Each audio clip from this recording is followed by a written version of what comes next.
Well, hi guys, it's that time. It's our Bible teaching snippet of the day. Well, today I want to do something kind of fun. I'm going to go back in the Old Testament and tell you a story that's been misrepresented for a very long time. And let me just show you a picture real quick, okay? Now, this is more like a 45-minute teaching, so I'm going to hit some highlights and try to move this through this pretty quick. But this right here is called a mitzvah blessing. M-I-T-P-A-H, mitzvah blessing. And you'll find that in Genesis chapter 31, verse 49. And it's called a blessing. And what it is when two people are going to be separated, one person will wear half of it and the other person wears the other half. And I'm going to read to you what it says. It says, "The Lord watch between me and thee while we are absent from one another." And basically, we claim that as a blessing for God to watch over and protect the two people while they're not with one another. And that is absolutely an inversion of what's actually in the Bible, okay? This is actually a peace agreement, a covenant between two enemies agreeing not to harm one another, okay? So let me get in here and teach you this. This is so cool when I found out that this was just totally inverted and opposite of what the Bible is really, that whole agreement was all about. So let me hit some high spots, okay? Now in my King James Bible, it says that Jacob runs away from Laban, okay? Now Laban was his uncle. Jacob ran to that land where Laban's family is, his mother's family, to get away from his brother because he stole Esau's inheritance and Esau was going to kill him. So Jacob's a trickster and he moves to a land where he meets a more experienced trickster and he gets tricked and played over and over again for many, many years. He was going to marry Rachel, and the father switched the daughters, and he ends up married to the older daughter, Leah, and so Jacob ends up working, I believe it's another 7 years, to earn the right to have Rachel as his wife. So now, 14 years later, he's got two wives that he has worked to pay for, okay? And but I'm going to pick up in chapter 31, verse 1, and I'm just going to read some highlights. I can't cover every detail because this is a long chapter and I don't have that much time, but you're welcome to read the whole story. I'm going to read out of the Christian Standard Bible today. I really like to read it out of the Expanded Bible, but it will take too long. So here we go, verse 1. "Now Jacob heard what Laban's sons were saying. Jacob has taken all that was our father's and has built his wealth from what belonged to our father. And Jacob saw from Laban's face," his expression, "that his attitude toward him had changed and was not the same as before. And the Lord said to Jacob, Go back to the land of your fathers and to your family, and I will be with you." So his time is up there and it's time for him to go. Laban will probably, in his mind, start figuring out, now he's been stealing the animals and everything. He's been shortchanging and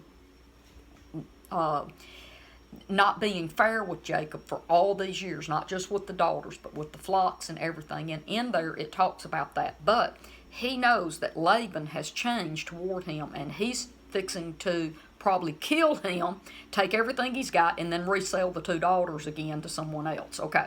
And Jacob says, he called, I'm in verse 4, and it says, "Jacob had Rachel and Leah called out to the fields where his flocks were. And he said to them, I can see your father's face, and his attitude toward me has changed and is not the same as before."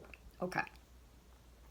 And it says down in verse 10, "I saw in a dream," and he explains the dream and the angel, but the last part of that says, "Now get up and leave this land and return to your native land." Now in verse 14, this reveals that the daughters understand how crooked and underhanded their father really is. "Then Rachel and Leah answered him and said, Do we have any portion or inheritance in our father's family? We are not regarded, are we not regarded by him as outsiders?" He don't even treat them like their family. "For he has sold us and has certainly spent our purchase price. In fact, all the wealth that God has taken away from our father belongs to us and to our children. So do whatever God has said for you to do." Now down in verse 22, "On the third day," so in between this verse and verse 22, what I'm going to read. So Jacob packs up and he leaves without telling Laban, because he's afraid that Laban will take force with him and the daughters and his belongings, his flock and everything. And on the third day, Laban was told that Jacob had fled.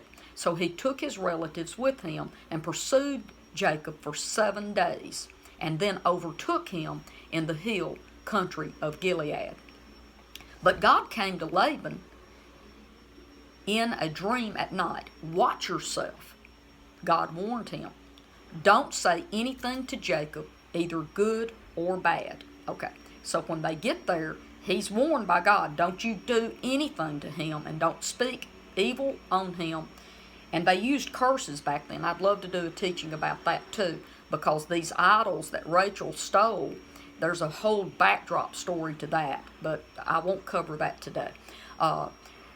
It says, and here Laban tells him this. He says, I could do you great harm, but last night the God of your father said to me, watch yourself. Don't say anything to Jacob, either good or bad. I'm sorry about the vacuum cleaner behind me, by the way, guys. I'm in my hotel room.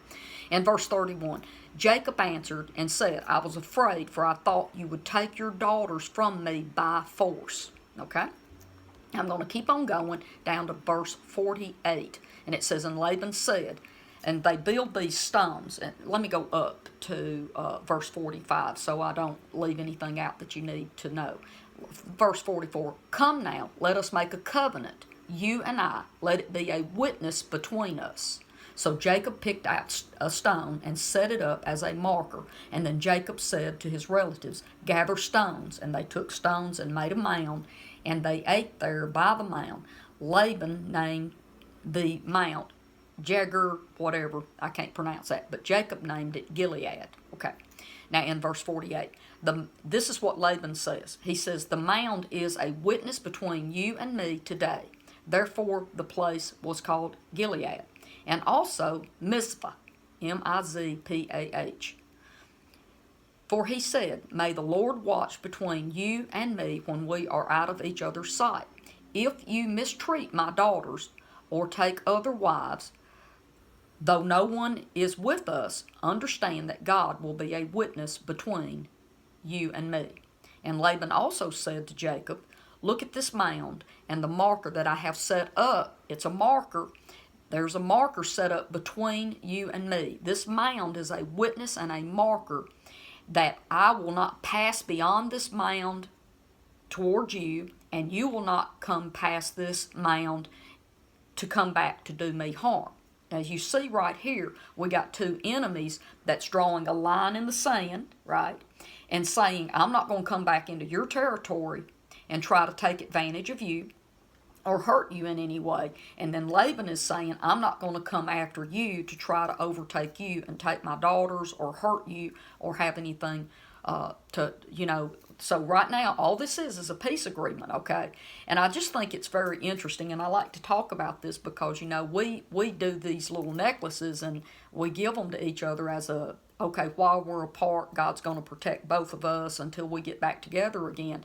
And no, it was actually a separation agreement. That was a peace agreement of, you leave and don't you come back anywhere near me, and I will not come near you and pursue you. And we will be enemies, but we will not harm one another, okay? Well, listen, guys, I'm going to hop off here, and I hope this has been a fun little story for you today. I love you, and I'll see you here tomorrow. Bye-bye.